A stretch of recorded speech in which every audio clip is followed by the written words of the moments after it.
भगवते वासुदेवाय।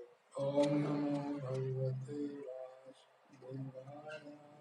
ओम वासुदेव। ओम नमो भगवते वासुदेवाय। नारायणं नमस्कृत्य नरं चैव नरोत्तमं देवीं सरस्वतीं व्यासं ततो जयमुदीरये। नष्टप्रायेषु भद्रेषु नित्यं भागवतसेव्या भगवती तमश्लोके भक्तिर्भवति नैष्ठिकी। कृष्णाय वासुदेवाय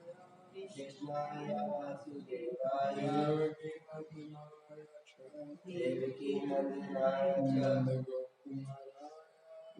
गोकुमाराय गोविंदाय नमो नमः। अध्याय 2 श्लोक नंबर 32-33। 32 और 33 तो ये दरवाजा लगे शोर आता है।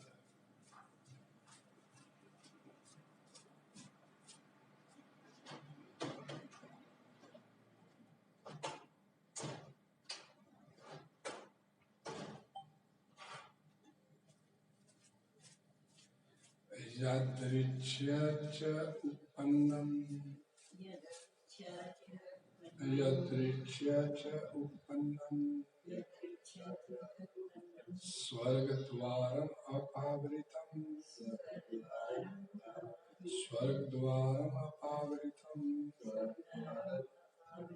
सुखिनः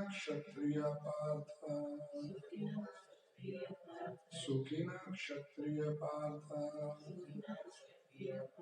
लभन्ते युद्धम् ईदृशम्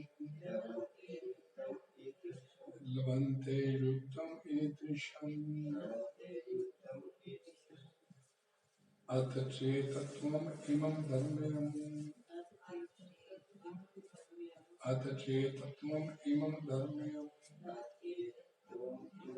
संग्रामं न कृष्यसि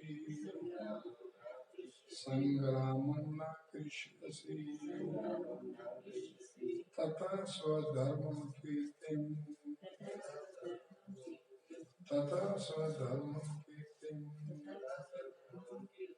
च हित्वा पापं अवाप्स्यसि।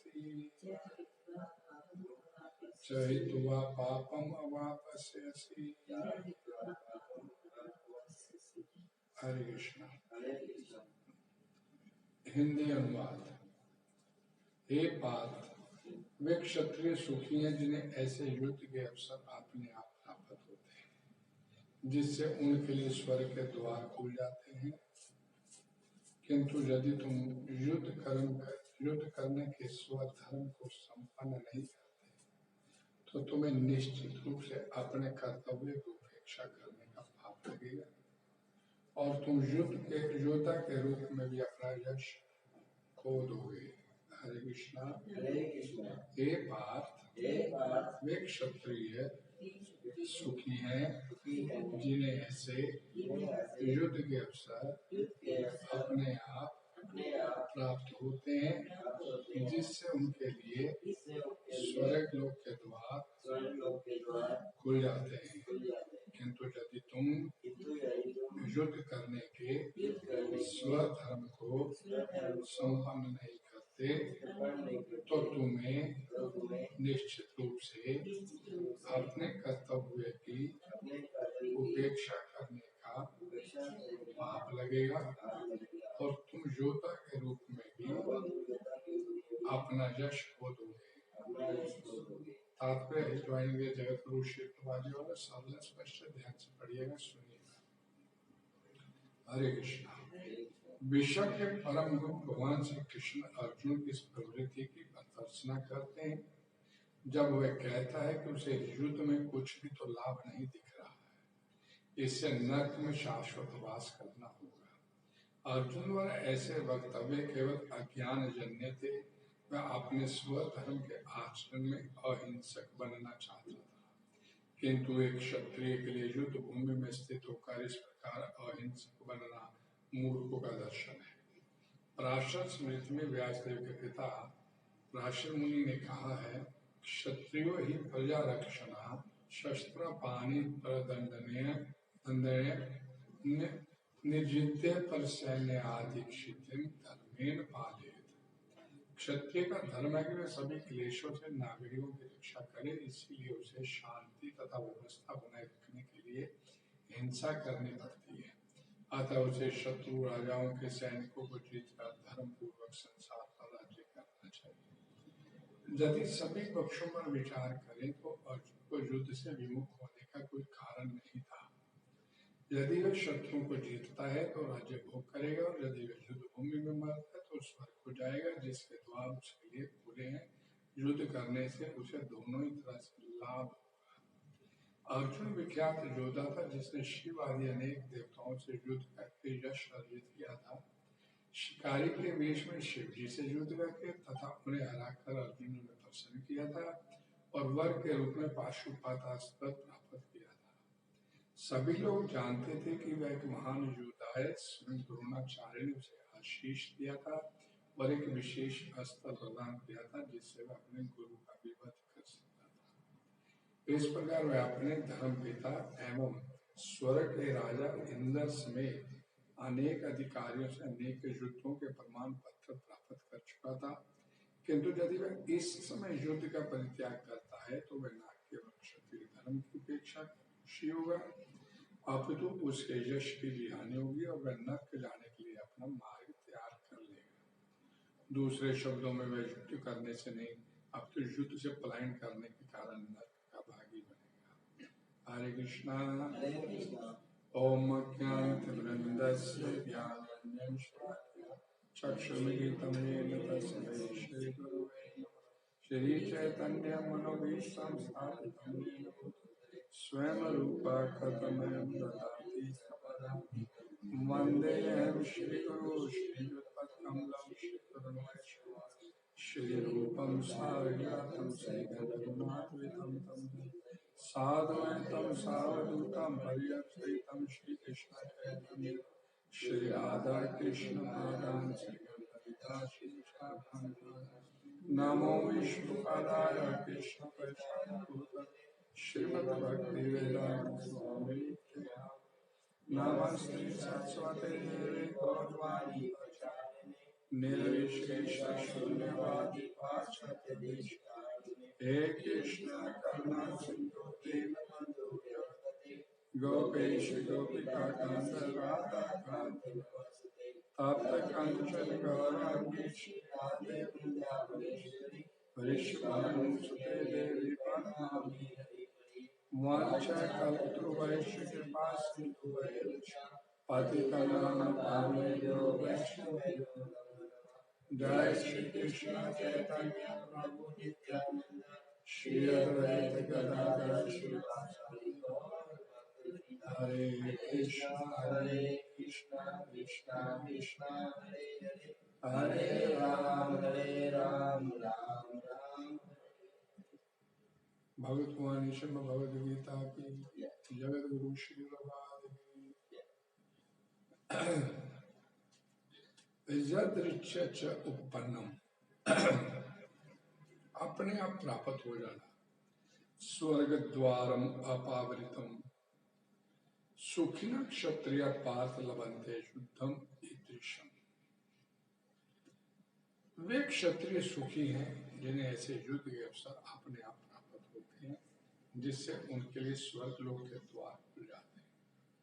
हम ये श्रीमद् भागवतम महाभारत की एक कथा जानते हैं कि पांडवों के साथ जब युवा खेला गया तो पांडव अपना सब कुछ हार गए। तो फिर बीच बचाव हुआ तो दुर्योधन ने सब कुछ वापस कर दिया, लेकिन कंडीशन रखी तो दोबारा खेलेगा इसके साथ। दोबारा जब हार जाओगे, अगर आप हारे, पांडव हारे, तो 12 साल का वनवास और 1 साल का अज्ञातवास। 12 साल का वनवास और 1 साल का अज्ञातवास तुम्हें भोगना पड़ेगा।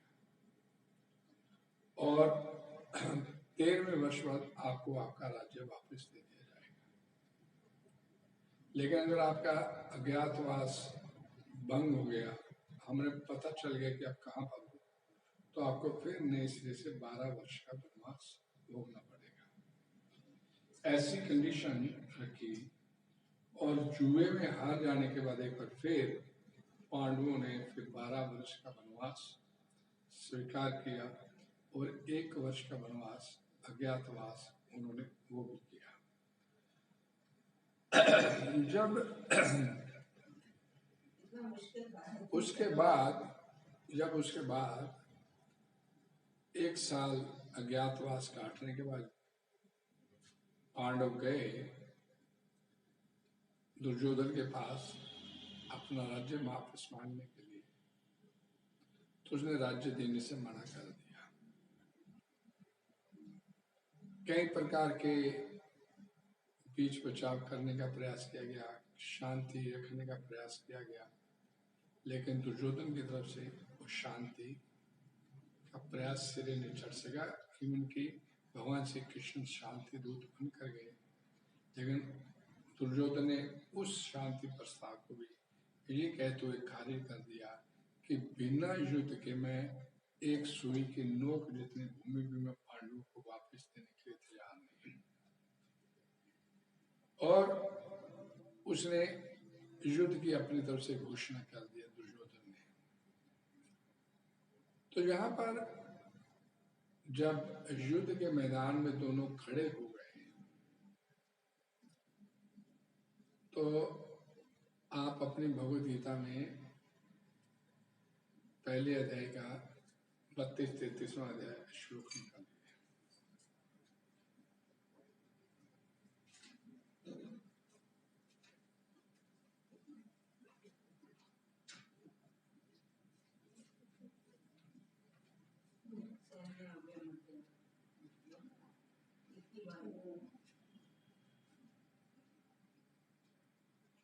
हरे कृष्णा।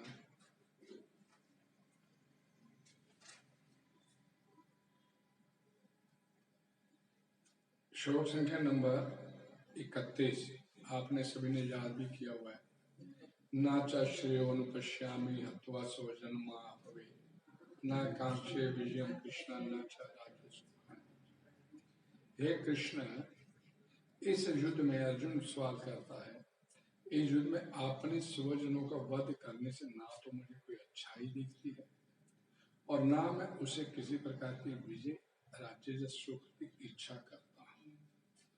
और उसके बाद फिर हे गोविंद, अगले श्लोक, हमें राज्य सुख अथवा इस जीवन से क्या लाभ, क्योंकि जिन सारे लोगों के लिए हम उन्हें चाहते हैं वे इस युद्ध भूमि में खड़े।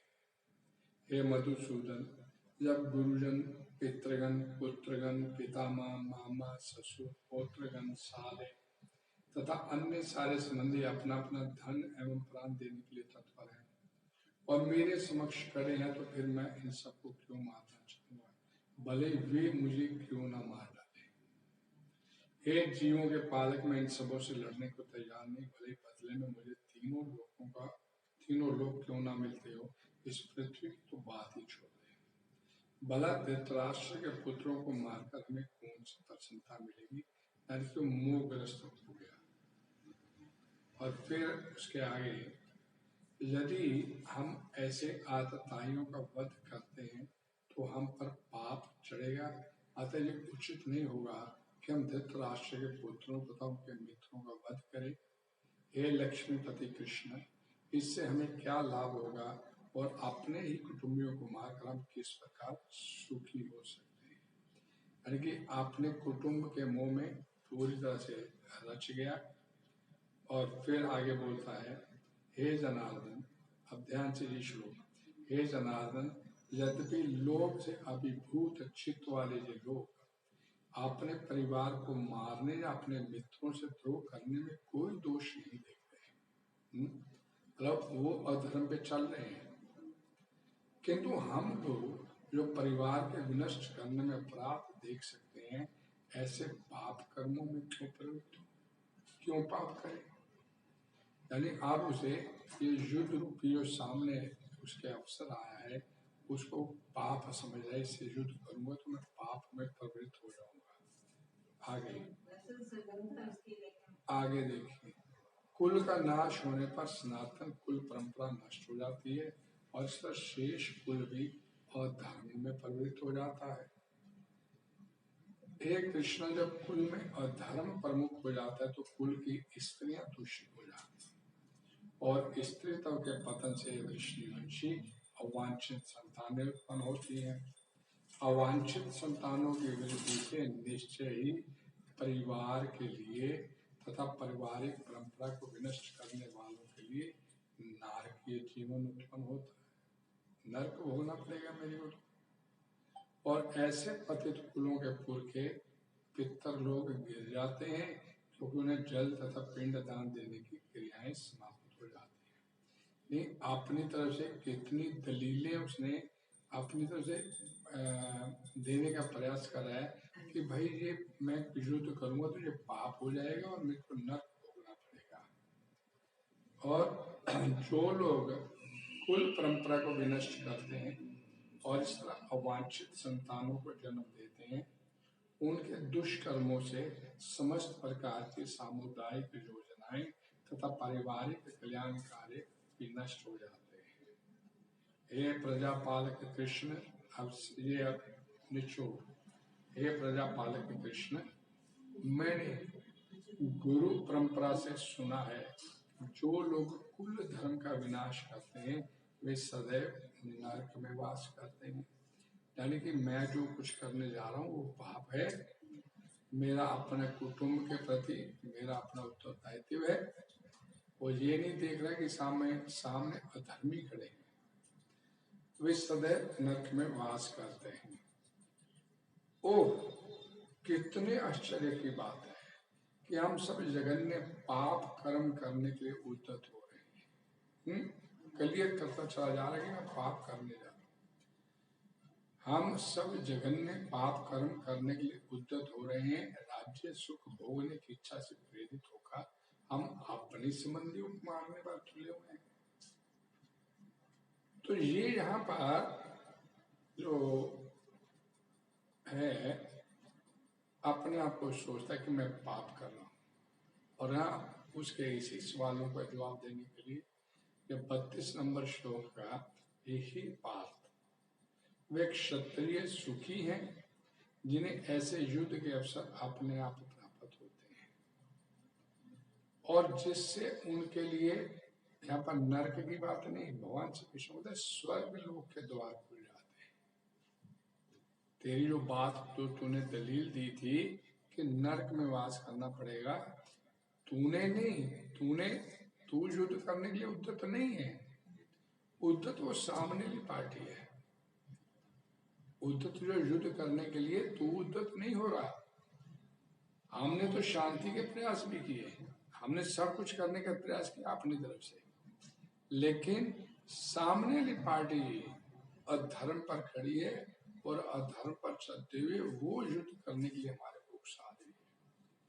और चूंकि तू क्षत्रिय है, तेरे अवसर में ये जीवन तूने नहीं बुलाया, ये अवसर जो आया तेरे जीवन में युद्ध करने का, तूने नहीं अगर उनको बोला हाँ मैं अब युद्ध करूंगा, वो कह रहे कि युद्ध के बिना नहीं तेरे को तेरा अधिकार नहीं देंगे। मैं कि सुई की नोक जितनी भूमि भी बिना युद्ध के नहीं, तो तेरे भाग्य में ये अब ये युद्ध आया है क्योंकि चूंकि तू क्षत्रिय है और अपने आप तेरे को युद्ध का अवसर प्राप्त हुआ है, इससे तेरे को नरक नहीं स्वर्ग लोक के तेरे द्वार खुल जाएंगे। और साथ ही क्या कहते हैं, अब तेरे सामने जो अवसर आ गया युद्ध करने का, तो अब तूने अपने युद्ध करने के स्वधर्म, क्षत्रिय का स्वधर्म क्या है, अवसर आ गया युद्ध करने का, करेंगे। स्वधर्म को संपन्न नहीं करते तो तुम्हें निश्चित रूप से अपने कर्तव्य की उपेक्षा करने का पाप लगेगा। अब भगवान श्री कृष्ण बोलते हैं कि धर्म के लिए युद्ध करने का अवसर तुमको आया है, धर्म की रक्षा करने के लिए, और तू अब अगर उसको युद्ध नहीं करेगा तो तेरे को पाप लगेगा। तू कह रहा है कि युद्ध मतलब मैं करूंगा तो पाप लगेगा, नरक जाना पड़ेगा, नहीं करेगा तो पाप लगेगा तेरे को। अगर तू स्व धर्म को संपन्न नहीं करते तो निश्चित रूप से अपने कर्तव्य की उपेक्षा करने का पाप लगेगा और तुम योद्धा के रूप में भी अपना यश खो दोगे। सीधी क्लियर कट बात। ऐसा धर्ममय युद्ध जिसको प्राप्त हुआ, वे क्षत्रिय बड़े सुखी होते हैं। आया उसके जीवन में अवसर है धर्म के लिए लड़ने का। और जहां सुखी कहने का तात्पर्य, ध्यान से इस बात को सुनिएगा, कि जो कर्तव्य पालन करने में जो सुख प्राप्त होता है उसे मोहग्रस्त हुए बिना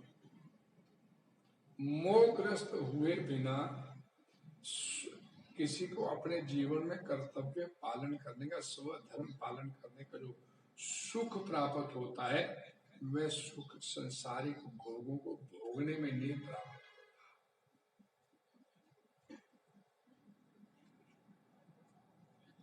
आपके सामने कोई 56 प्रकार के व्यंजन पड़े हैं खाने के, और कोई मांगने के लिए आ गया, आपने उस खाने का त्याग करके उसको मांगने वाले को दे दिया, तो जो सुख आपको भोगने में मिलना था उसे कहीं अधिक सुख आपको अपना त्याग करने ही बहुत भूखा था इसको दिया। वो सुख तो आपको अंदर से प्राप्त होता है, वो उससे कहीं बेहतर लाभ। तो अपने कर्तव्य का पालन करने में जो सुख है, वह सुख संसारिक भोगों को भोगने में नहीं होता। संसारिक भोगों का सुख तो पशु पक्षियों को भी प्राप्त होता है, कुत्ते बिल्लियां भी लगे हुए हैं सुख प्राप्त करने के लिए।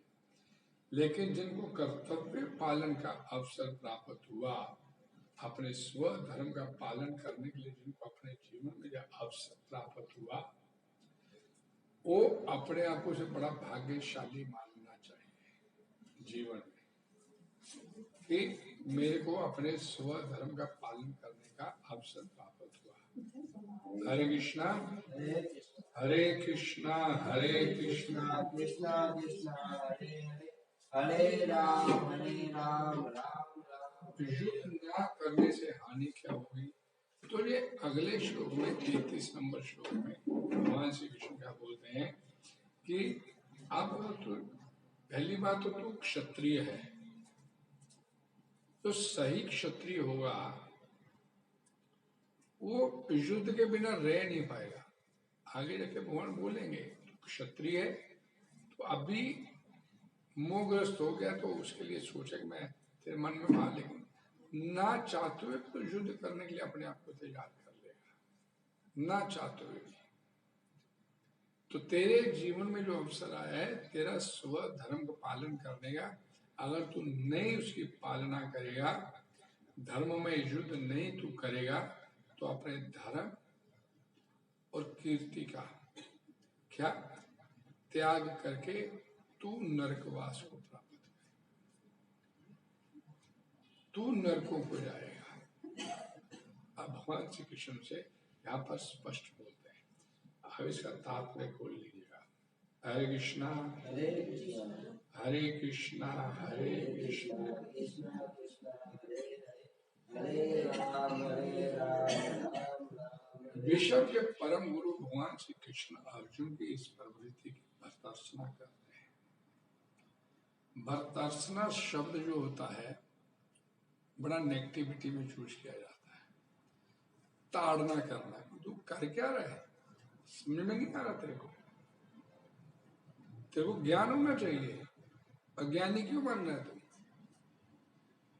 जब वह ये कहता है कि उसे युद्ध में तो कुछ भी लाभ नहीं दिख रहा, ये मेरे अपने जनों को मारने से मेरे को क्या लाभ, ना कांक्षे विजयम कृष्णा ना राज्यम सुखानी।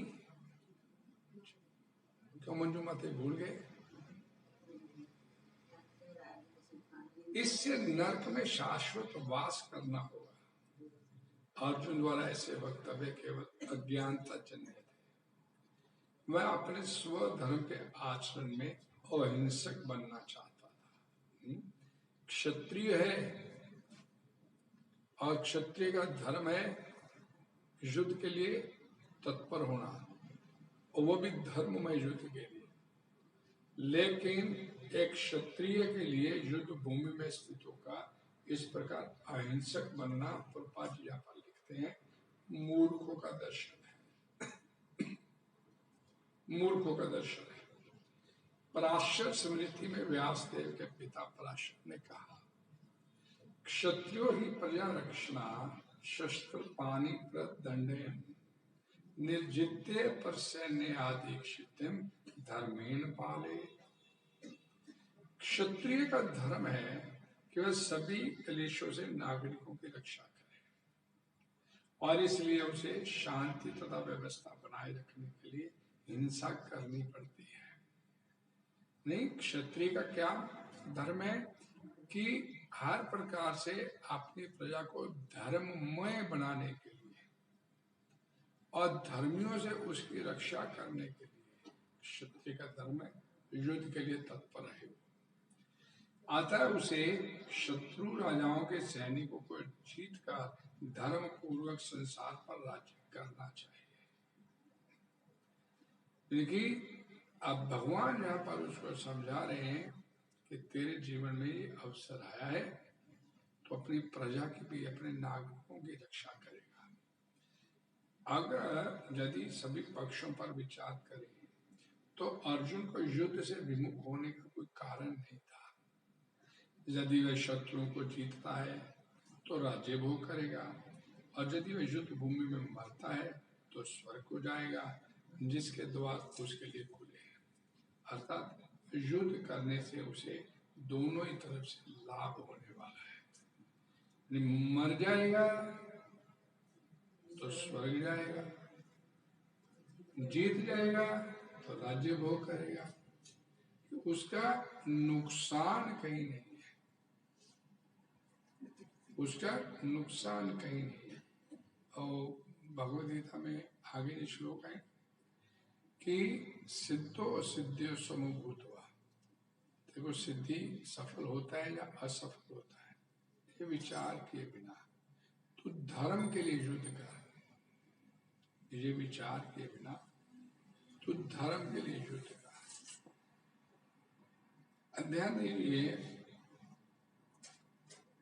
अर्जुन विख्यात योद्धा था, जिसने शिव आदि अनेक देवताओं से युद्ध करके यश अर्जित किया था।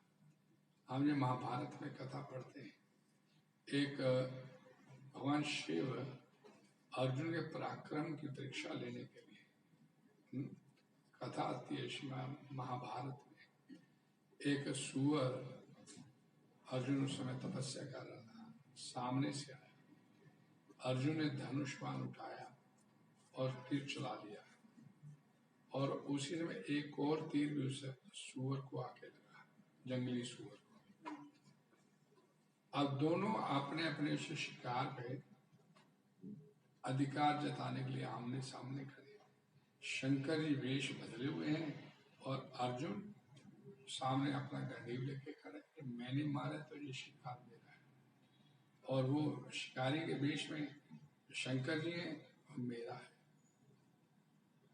तो दोनों द्वारा उस हुए एक वाग युद्ध में भी और थोड़ा सा युद्ध हुआ, उसमें भी अर्जुन ने भगवान शंकर को अपने पराक्रम से चकित करके दिखाया, और उस समय शंकर जी ने प्रसन्न होकर अर्जुन को पाशुपत अस्त्र प्रदान किया, जहां पर प्रभुपाद जी अपने तात्पर्य में लिखे हैं।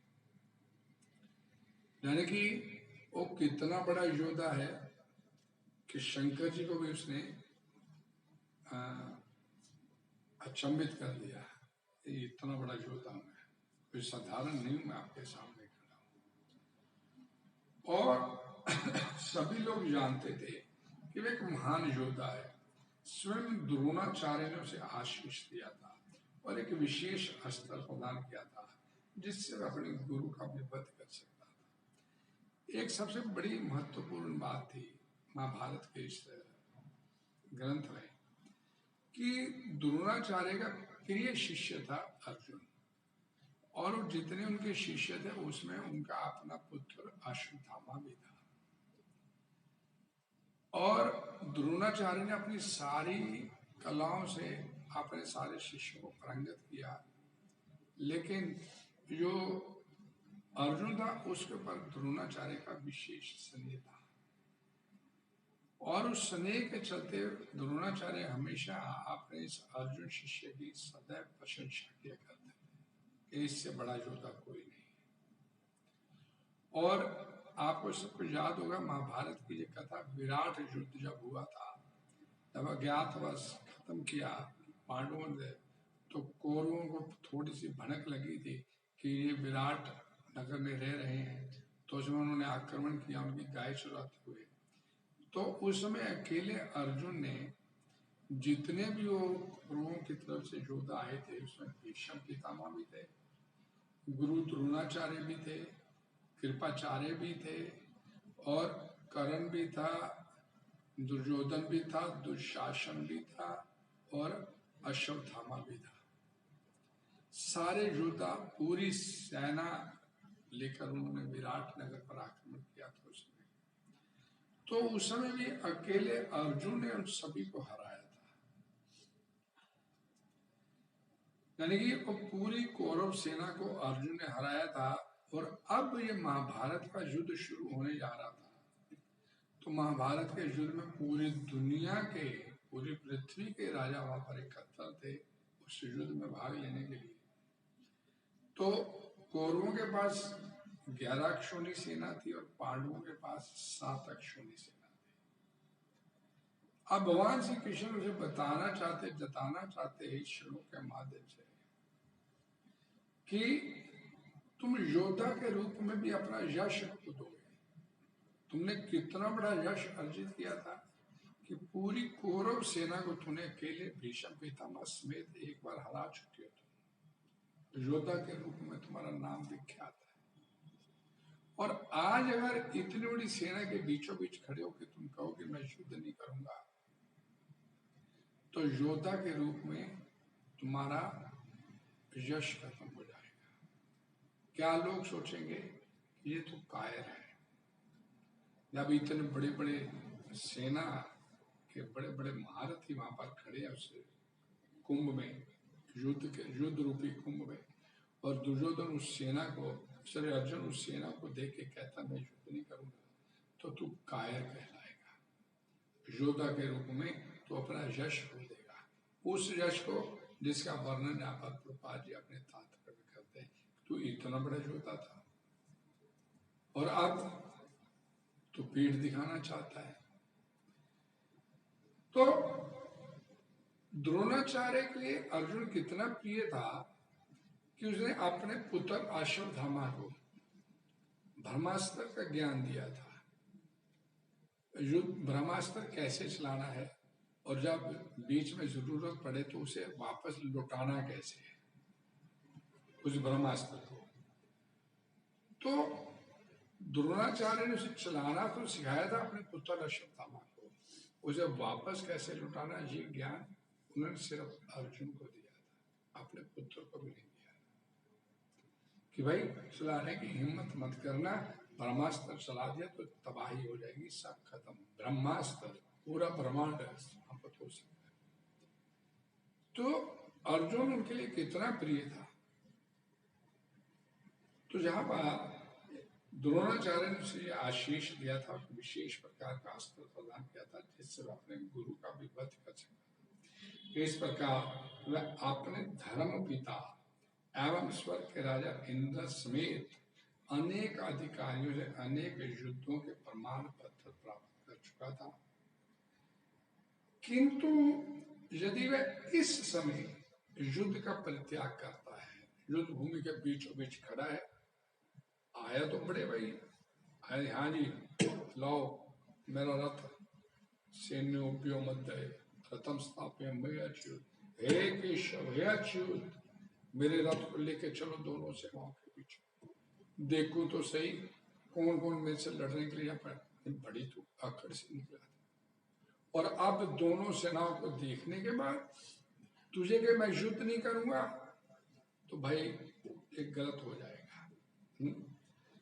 इस प्रकार वह धर्म पिता एवं स्वर्ग के राजा इंद्र समेत अनेक अधिकारियों से अनेक युद्धों के प्रमाण पत्र प्राप्त कर चुका था, किंतु यदि वह इस समय युद्ध का परित्याग करता है तो वह न केवल क्षत्रिय धर्म का की उपेक्षा का दोषी होगा, यानी अपने स्व धर्म की पालना नहीं करने का दोष, और अपितु उसके यश की भी हानि, कायर कहलाएगा तू। और वह नर्क जाने के लिए अपना मार्ग तैयार कर लेगा। यानी तू पहले जो दलील दे रहा था कि मैं नर्क जाएगा वो व्यक्ति, अब युद्ध नहीं करेगा, तो कहता है मैं युद्ध करूंगा तो नर्क का मार्ग तैयार हो जाएगा मेरे लिए। लेकिन भगवान श्री कृष्ण से समझाते हैं कि तू युद्ध नहीं करेगा तो तू नर्क का रास्ता अपना तैयार कर लेगा। धर्म के रास्ते पर चलना क्षत्रिय का धर्म है, तो अपने स्व धर्म की पालना नहीं करेगा तो तेरे को नर्क जाना पड़ेगा, नर्कवास करना पड़ेगा। दूसरे शब्दों में वह युद्ध करने से नहीं, अब तो युद्ध से पलायन करने के कारण नर्क का भागी होगा। Is that clear? अब जो पहले उसने दलीलें दी थी कि मैं युद्ध नहीं करूंगा, युद्ध करूंगा तो नर्क जाना पड़ेगा, तो भगवान श्री कृष्ण से समझाते हैं कि युद्ध नहीं करेगा तो तेरे को नर्क जाना पड़ेगा। हरे कृष्ण हरे कृष्णा हरे कृष्णा कृष्णा कृष्णा हरे हरे, हरे राम राम राम हरे। कोई डिस्कशन, कोई सवाल?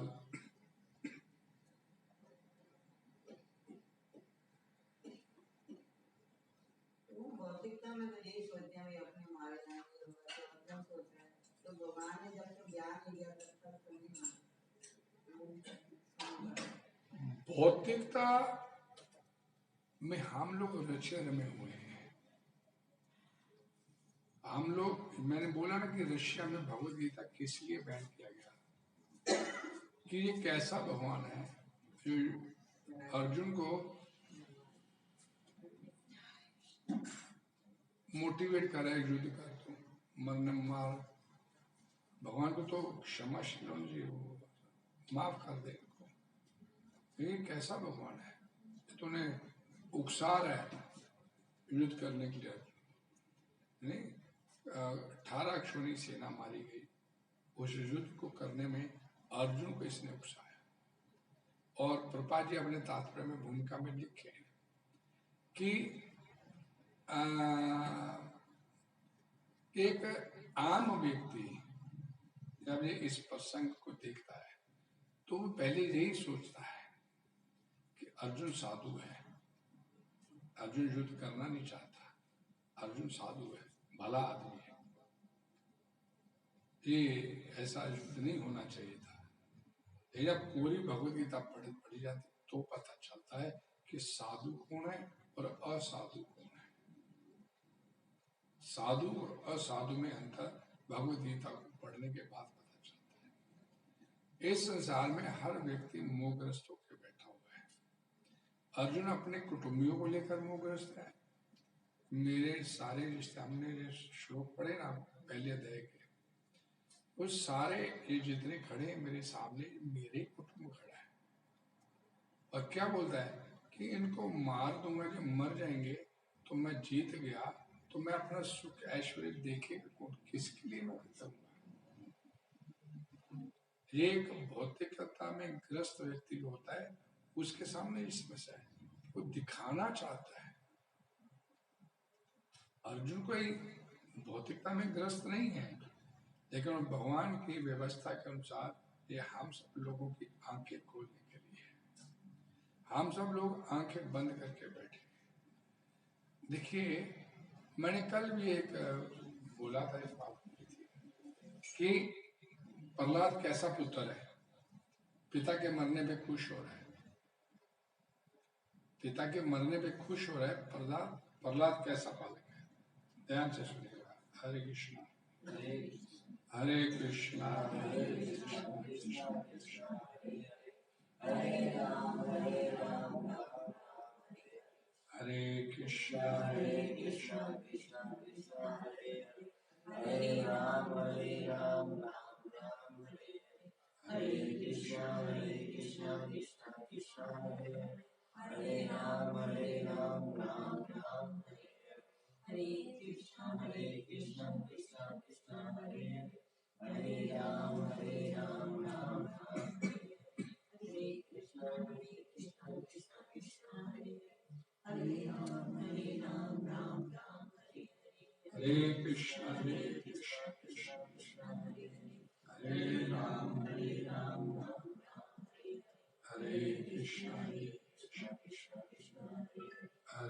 राम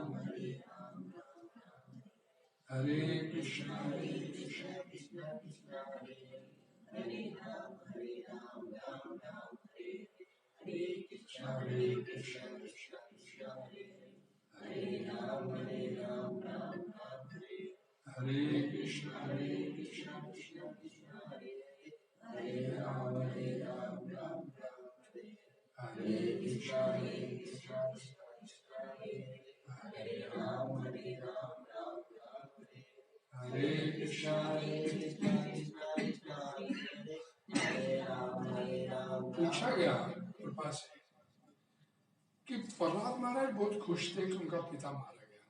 पहले तो वो लोग हाथ खड़े करें जिन्होंने सुबह आज के लिए श्लोक पढ़े मेरे भेजे हुए।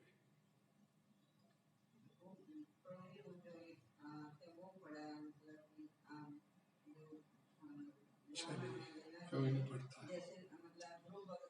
ध्यान से सुनिएगा। हम सब लोग मोहग्रस्त होकर बैठे इस संसार में, ध्यान से सुनिएगा। भगवद गीता का 7वें स्कंद के 9वें अध्याय का 14वां श्लोक है। इसलिए मेरे भगवान नरसिंह देव, कृपया आप अपना क्रोध बंद करें, क्योंकि मेरे पिता महान राक्षस हिरण्यकश्यप को मार दिया गया है। क्योंकि साधु व्यक्ति भी बिच्छू या सांप को मारने से प्रसन्न होते हैं। इस राक्षस की मृत्यु से सभी लोगों को संतुष्टि मिली है। अब वे अपनी खुशी के प्रति आश्वस्त हैं, सभी लोगों के वास्ते, और भय से मुक्त होने के लिए वे आपके शुभ बात को हमेशा याद रखेंगे। प्रहलाद महाराज नरसिंह भगवान से प्रार्थना करते, शांत होने के लिए प्रार्थना, अब शांत हो रही है, मर गया मेरा पिता। तो एक प्रश्न हो सकता है कि तो क्या प्रहलाद महाराज बहुत खुश थे कि उनके पिता मारे गए? ये प्रश्न उठाया जा सकता है कि वह किस प्रकार का भक्त है। भगवान का इतना बड़ा भक्त है और उससे पहले उसके पिता की मृत्यु हो गई और वह भगवान से प्रार्थना कर रहा है कि मेरे प्रिय भगवान, मुझे परेशान करने वाला तत्व पहले समाप्त हो चुका है। इसका मतलब है कि वह खुश है, उसके पिता मारा गया है। यही हम देखते ना। अब भौतिक दृष्टि से हमारे लिए मन में सवाल उत्पन्न हो गया, भाई पिता तो पिता ही है, पिता तो पिता ही है। और प्रभा जी उसका जवाब देते हैं, सामाजिक पारंपरिक दृष्टिकोण से यदि कोई बेटा अपने पिता की मृत्यु पर प्रसन्न होता है तो क्या आपको लगता है कि ये बहुत अच्छा है? अब पिता हो, पुत्र हो, कोई भी मर गया तो पिता मर गया तो पुत्र को खुश होना चाहिए क्या? अगर पुत्र मर गया तो पिता को खुश होना चाहिए। लेकिन वो अगर असाधु है, अगर वो उसका अधर्म पे चलने वाला है, ध्यान से समझिए इस बात। हम लोग कितना मुग्रस्त हो जाते हैं, नहीं पुत्र तो पुत्र ही होता है, पिता तो पिता ही होता है, दुख तो होता ही है। यहाँ दुख नहीं हो रहा, जन्म जन्मांतरों से पुत्र बनते चले आ रहे हैं, पिता बनते चले आ रहे हैं, अनंत पिता हो गए हमारे, अनंत पुत्र हो गए। किस किस पिता किस किस पुत्र को कृत परिजना से आर्थे मया शुभ अशुभम कर्मम एकाकी तब दग्धो हम कथास्ते। हर जन्म में मेरे को माता मिला, हर जन्म में पिता मिला, हर जन्म में पुत्र मिला, हर जन्म में परिवार मिला, कृत परिजना से आते हैं। लेकिन अधर्मी है तो उसके मरने पे यहाँ पर प्रहलाद महाराज खुश हो रहे हैं। जन्म जन्मांतरों से पिता पुत्र बनते चले आ रहे हैं, लेकिन अब भक्ति किया तो भक्ति करने से आपको वास्तु स्थिति से आप अवगत हो जाते हैं कि वास्तव में है क्यों, क्या वास्तव में मेरा पिता है, क्या वास्तव में मेरा पुत्र है। कोई बेटा आता है, पिता को खूब दंडित करता है और धर्म का पालन करता है, पुत्र का धर्म नहीं निभाता, तो शास्त्रों में बोला गया कि आपका पिछले जन्म का कोई शत्रु था, अपना हिसाब किताब पूरा करने के लिए आपके पुत्र बन के आ गया। तो ये जो इस संसार में हम लोग बैठे हैं, ये अपने सब लेन देन पूरा करने के लिए बैठे हैं। किसी को दुख दिया तो किसी का, उसने अब आपको दुख दिया, अपना हिसाब किताब पूरा किया। तो यह क्या बोला गया, तो सामाजिक पारंपरिक दृष्टिकोण से यदि कोई बेटा अपने पिता की मृत्यु पर खुश होता तो क्या आपको लगता है कि बहुत अच्छा? नहीं, इन बिंदुओं पर विचार किया जाना चाहिए, प्रभुपाद जी बोलते हैं। लेकिन प्रहलाद महाराज बहुत अच्छा प्रमाण देते हैं। ये भक्ति करने वाले व्यक्तियों की विशेषता है कि वे जो भी कहेंगे उसका पूरा समर्थन करेंगे। क्या है वास्तव में असलियत क्या है? मेरे पिता असुर थे, इसीलिए क्योंकि आपका मिशन हत्या करना तो ताकि वह मारा जाए, और इस हत्या प्रक्रिया से न केवल मैं बल्कि तमाम सृष्टि के साधु भी प्रसन्न हुए। एक के मरने से कितनों का कल्याण हुआ। अर्जुन मोहग्रस्त हो रहा है, इस सामने मेरे भाई चाचा भतीजा सारे खड़े, तेरे भाई भतीजा चाचा नहीं खड़े, तेरे ये अधर्मी खड़े तेरे सामने, अधर्म के रास्ते पर चलने वाले हैं। किसी की स्त्री की इज्जत लूटने का प्रयास किया, किसी के घर को जलाने का प्रयास किया, किसी को विष देकर मारने का प्रयास किया, किसी की जमीन जायदाद हड़पने का प्रयास किया। तो ये धर्मी कहां से हो गया? इनका मरना अवश्य भावी है।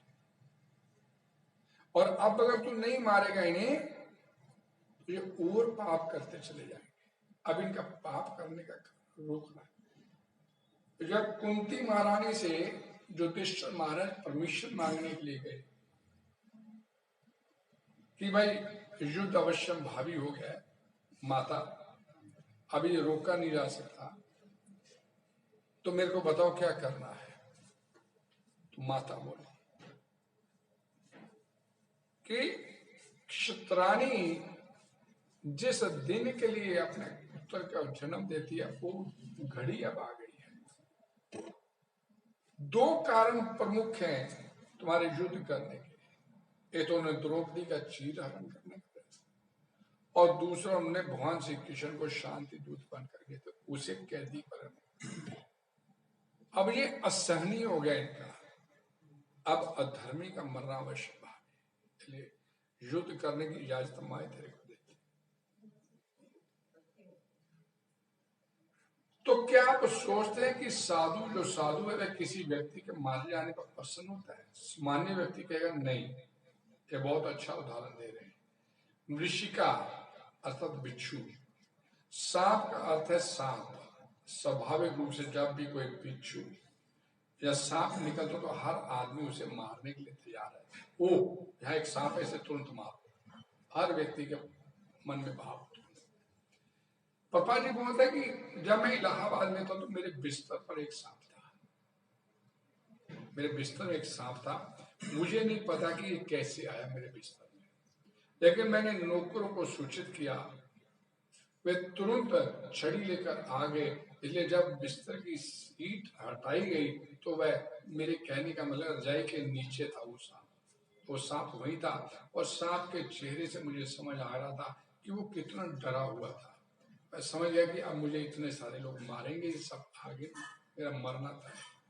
इसलिए मैंने उनसे कहा कि इस बेचारे सांप को मत मारो, बेहतर होगा इसे ले लो और जंगल में छोड़ाओ। इसलिए वो उसे ले गए, लेकिन मुझे बाद में समझ में आया कि उन्होंने उसे मार दिया था।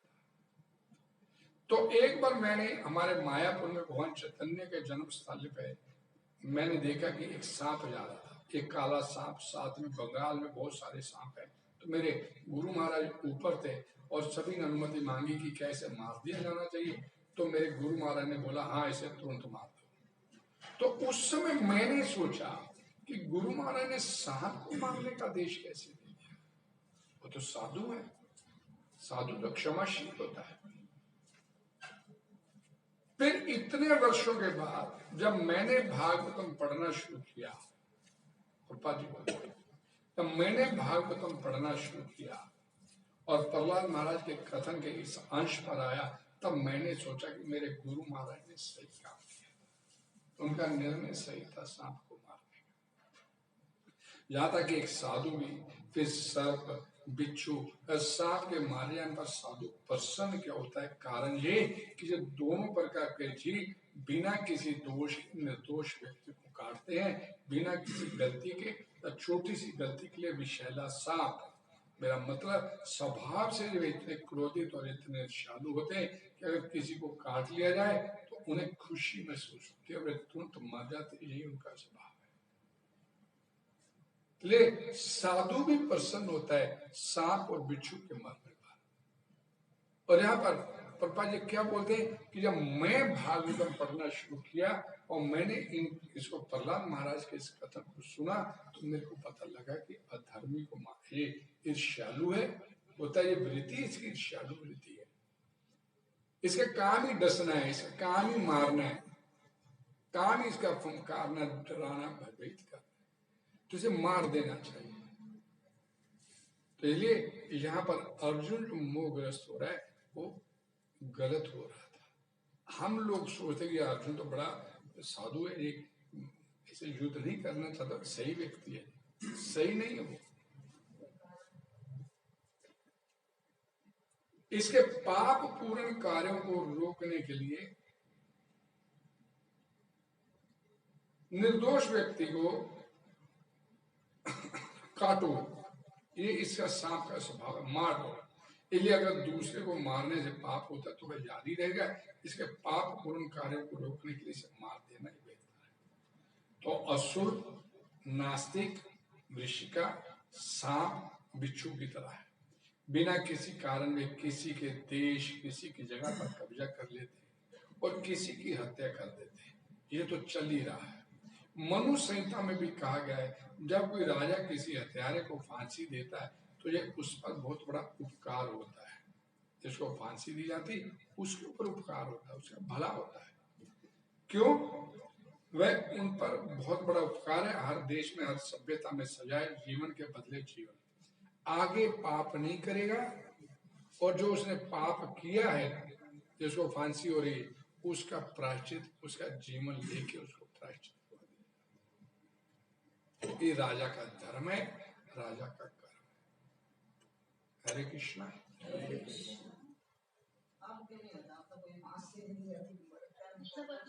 जी माता जी, हरे कृष्णा। आपकी बात सुन के एक अर्जुन जैसे हमारे विष्णु भगवान के कई अवतार हुए हैं, तो उनमें एक राम अवतार भी था, एक कृष्ण अवतार भी था, बहुत सारे और अवतार हुए हैं। तो मुझे राम अवतार में जो है, राम जी ने अपने पिता की आज्ञा का पालन करने के लिए वो सारा राजपाट ही अपने भाई को दे दिया था। यहाँ पर युग का फर्क था कृष्ण जी के समय में। इस समय जो है चचेरा भाई, वो आप कह रहे हो, मतलब ताई चाचू का ही ब्रदर था, तो उसमें मतलब एक राज्य के लिए युद्ध हुआ। तो क्या ये युग धर्म की वजह से मतलब राम जी ने वहां पे राज्य त्याग के लिए दिखाया और युद्ध, राज्य के लिए युद्ध हुआ कहाँ? भगवान राम ने तो स्वेच्छा से ही अपने भाई को राजपाट सौंप दिया। युद्ध की तो बात, वहां तो त्याग की बात थी, वहां युद्ध की बात थोड़ी थी। हाँ जी, वही कह रहे कि वहां पे मतलब भगवान विष्णु ने वहां पर राम के रूप में युग धर्म का पालन किया, एक सतयुग में वो जो है मर्यादित, भगवान राम का मर्यादित अवतार था, तो उन्होंने सारा काम जितना भी है मर्यादा में रहते हुए करके दिखाया कि सब कुछ संभव है। मतलब आपके अंदर प्रेम और त्याग की भावना होनी चाहिए। मैं अभी इससे पहले बोला था कि जो सुख आपको त्याग से प्राप्त होता है वो भोगने से आपको सुख नहीं मिलता है। जी प्रभु जी, भूखे को रोटी खिलाने से आपने बताया। मैंने बोला ना कि अपना खाना छोड़ के दूसरे की भूख मिटती है तो उसमें आपको ज्यादा खुशी मिलेगी। तो प्रभु जी ये युग धर्म के अनुरूप भगवान राम ने और भगवान कृष्ण ने किया, क्योंकि भगवान राम युद्ध ना कर हंसी हंसी खुशी खुशी अपना राज्य अपने भाई को दे रहे हैं, और भगवान कृष्ण माता जो जी है जब भगवान जब अवतरित होते हैं वो हम जैसे बदजीवों को सिखाने के लिए कुछ, तो ये सिखाने के लिए आए थे। भाई भाई में प्रेम होना चाहिए। तो जहाँ पर भाई भाई में प्रेम नहीं था ना, या तो देख अर्जुन मान रहा है कि ये मेरे भाई बंधु है सारे, अर्जुन तो मान रहा है, वो अर्जुन तो साधु है, लेकिन तो सामने वाली पार्टी नहीं मान रही कि ये मेरा भाई बंधु है। हरे कृष्ण माता जी, हरे कृष्ण। हाँ जी भगवान कहते हैं हम अनंत ईश्वर पिता, सभी जितने भी जीव जंतु हैं हमारे भाई बहन, क्योंकि हमारे पिता एक। हाँ जी बोलिए बोलिए। तो प्रभु जी पिता एक है, भाई बहन है हमारे। फिर प्रभु जी कि कर्म और बिल्लू को मारने का प्रावधान, मतलब कि थोड़ा सा मेरे को इसका लॉजिक समझ नहीं आया कि हम उनको मारना अलाउड क्यों? अभी आपके पास मैं इतना मैटर भेजता हूँ रोज सुबह उठ के 2 बजे आपके पास मैटर आता है। इसे जहाँ तो आपने ध्यान से भी सुना नहीं जो मैंने बोला था, ये आपके पास रिटर्न शेप में आपके मोबाइल पे है, इसे अच्छी से पढ़ो। आप पढ़ते तो हो नहीं, इसे अच्छे से पढ़ो। ये प्रभुपाद जी का जो लेक्चर है जो मैंने इसको बोला था, इसे अच्छे से पढ़ो, आपको सारी बातें समझ आएगी। प्रभुपाद जी को समझ आ गई जब उसके गुरु महाराज ने आदेश दिया कि सांप को मार दो, तो उन्हें लगा गुरु महाराज क्यों मारने के लिए कह रहे हैं। लेकिन जब उन्होंने भागवतम पढ़ी, इस प्रसंग पे आए प्रहलाद महाराज के, जो खुश हो रहे प्रहलाद। मैंने कल आपको बोला था कि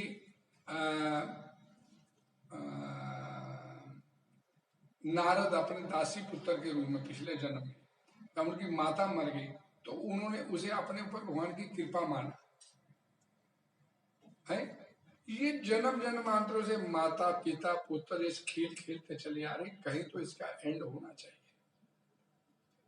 इस संसार में कहीं तो इसका अब रुकना चाहिए ना। अब इतनी भागवत हम सब लोग ये पढ़ते हैं सुनते हैं, लेकिन अमल नहीं करते इसके ऊपर, और कारण फिर अधोगति की तैयारी करते हैं हम सब।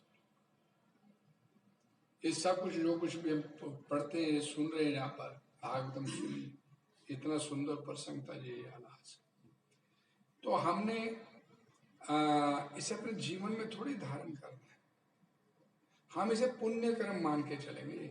हम आए थे कथा सुना, पुण्य कर्म तो है ही है, 8वां नाम अपराध है और 5 ने दिए 10 नाम अपराध, और यही चलता चला आ रहा है।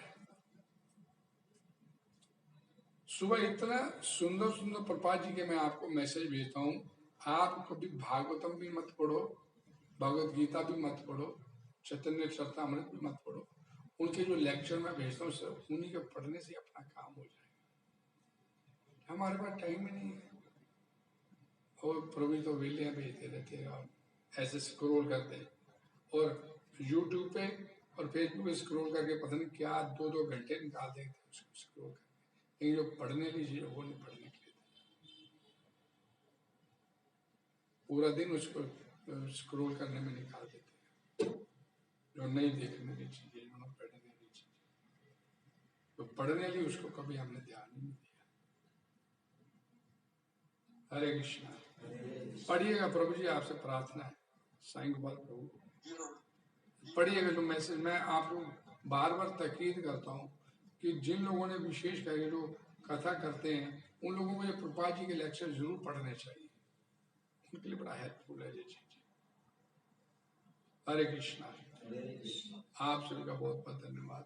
हरे कृष्णा। श्री प्रभुपाद की भगवतवाणी श्रीमद् भगवद गीता की आप सभी का धन्यवाद। अगली कथा कल सुबह 8:45 से लेकर 9:45 तक इस जगह पर